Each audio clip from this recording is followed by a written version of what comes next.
주위에서 어렵지 않게 찾아볼 수 있는 아름다운 장식들이 거리마다 화려하게 빛을 내고 있습니다. 하지만 세상 속 사람들은 예수님의 오심을 기뻐하지는 않습니다. 세상 사람들은 예수님이 아닌 다른 것들에 관심을 더 기울입니다. 예수님께서 이 땅에 오셨던 2000년 전 당시에도 그러했습니다. 이 사실이 오늘 말씀에 잘 기록되어 있습니다. 오늘 말씀을 통해 어떤 모습으로 우리는 성탄을 맞이하고 있는지 돌아보시기를 원합니다.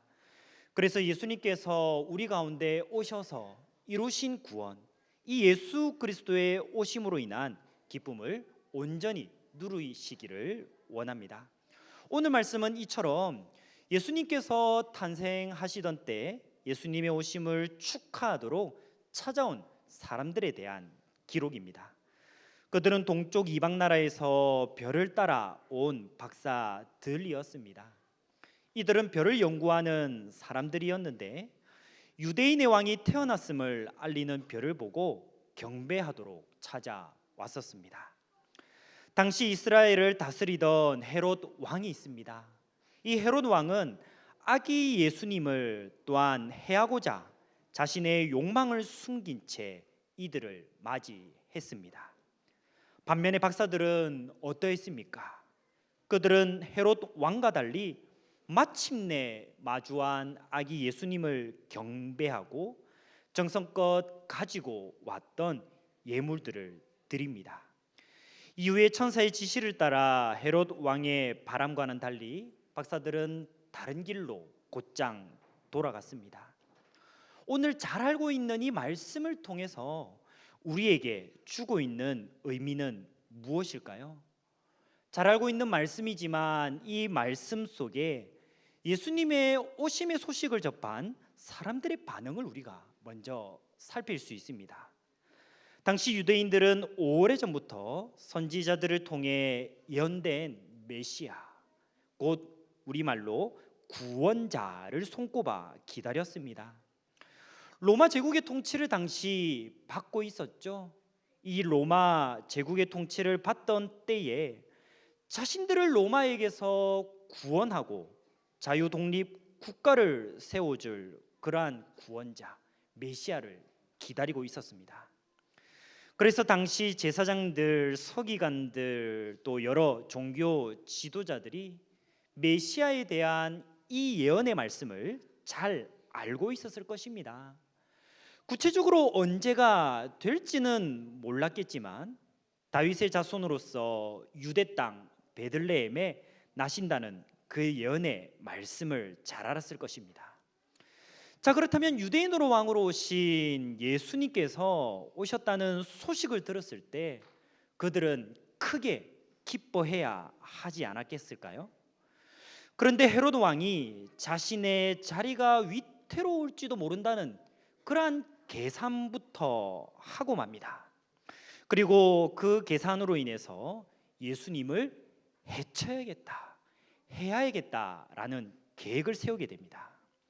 실제로 그는 박사들이 자신을 피해 돌아갔다는 사실을 알고 대대적인 유아 학살을 자행합니다. 이처럼 자신의 손익 계산에 자신의 다른 주된 관심사에 분주한 반응이 있었습니다. 하나님께서는 이 사실을 미리 이사야 선지자를 통해 예언하셨습니다. 이사야 53장 3절 말씀입니다. 그는 멸시를 받아 사람들에게 버림받았으며 강고를 많이 겪었으며 질고를 아는 자라. 마치 사람들이 그에게서 얼굴을 가리는 것 같이 멸시를 당하였고 우리도 그를 귀히 여기지 아니하였도다. 아멘. 곧 예수님을 대하는 이러한 사람들의 반응에 대한 예언의 말씀이었습니다. 혹시 우리는 예수님의 오심을 나타내는 성탄을 마주하면서 오늘 말씀 속 이 헤롯 왕과 같은 반응, 또 우리 주변의 세상 속 사람들의 반응과 같지는 않습니까? 성탄을 맞이하면서 아름다운 장식을 꾸밉니다. 오늘 잠깐 있을 성탄 축하 발표회를 위해 준비하고 또 내일 함께 드릴 성탄 감사 예배를 기다립니다. 그런데 이 모든 것들을 앞에 마주하면서 우리의 마음의 중심은 과연 어떠한지를 살펴볼 수 있었으면 좋겠습니다.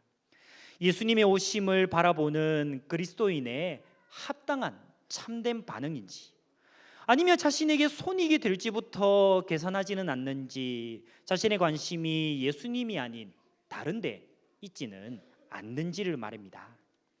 그런데 우리가 성경을 읽어보면 잘 알 수 있듯이 어느 때에나 하나님께서 남겨두신 경건한 사람들이 있었습니다.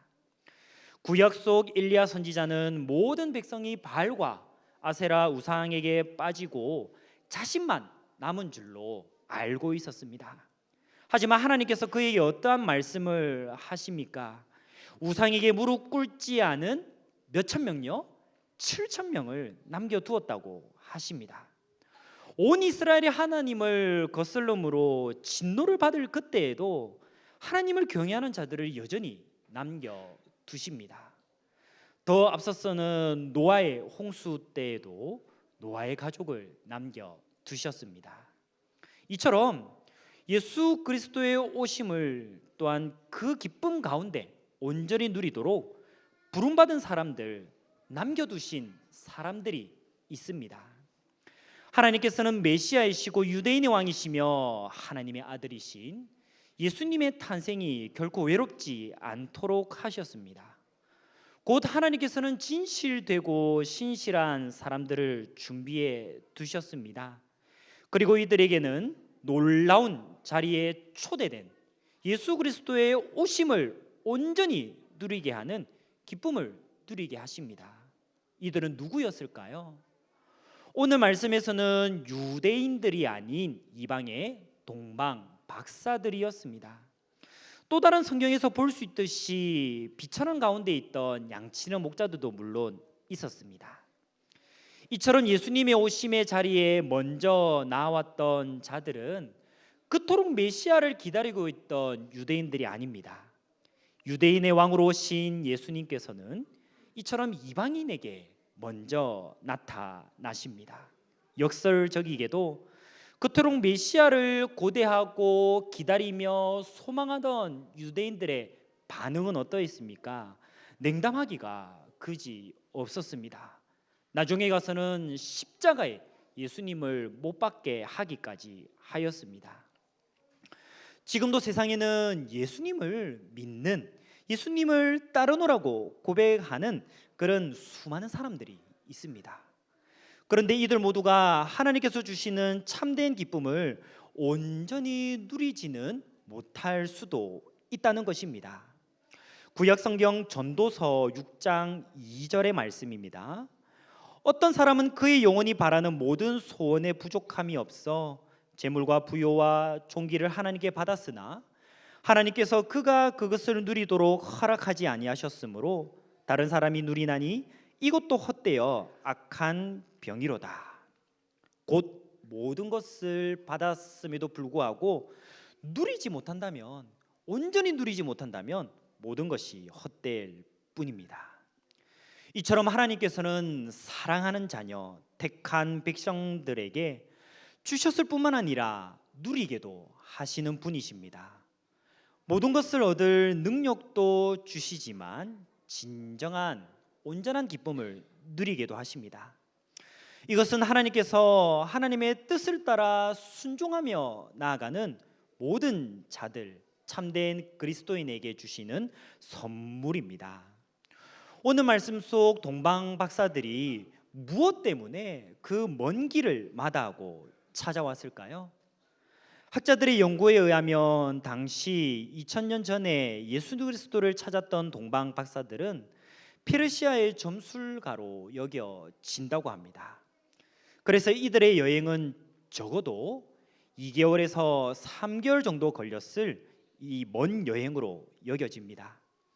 하나님께서 예수님이 오시기 수개월 전부터 이들에게 예수님의 오심을 알게 하신 이유가 무엇이라고 할 수 있을까요?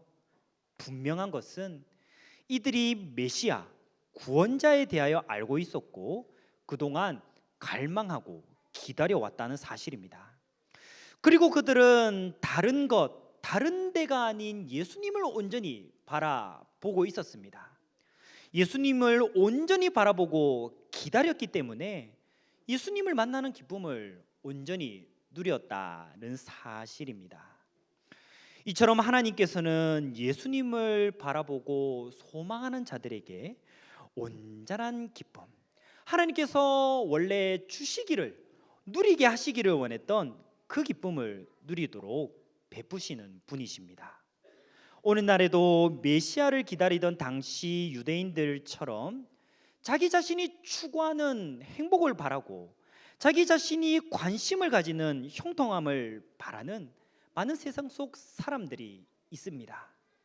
실제 삶 속에서 자신의 유익을 따라 나아갑니다. 2000년 전 오늘 말씀 속 당시의 유대인들과 같이 말입니다. 그런데 우리 하늘샘교회 성도님들, 또 여기 있는 모든 분들은 다른 어떤 곳으로 행복을 추구하려 하기보다, 다른 어떤 데를 바라보려 하기보다 예수님을 더욱 바라보시기를 원합니다.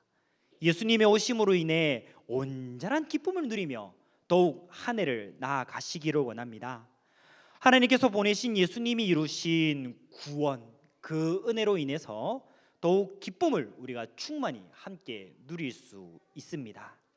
약속하신 대로 우리와 늘 함께 하시는 예수님으로도 인해 더욱 기쁨을 누리시기를 원합니다.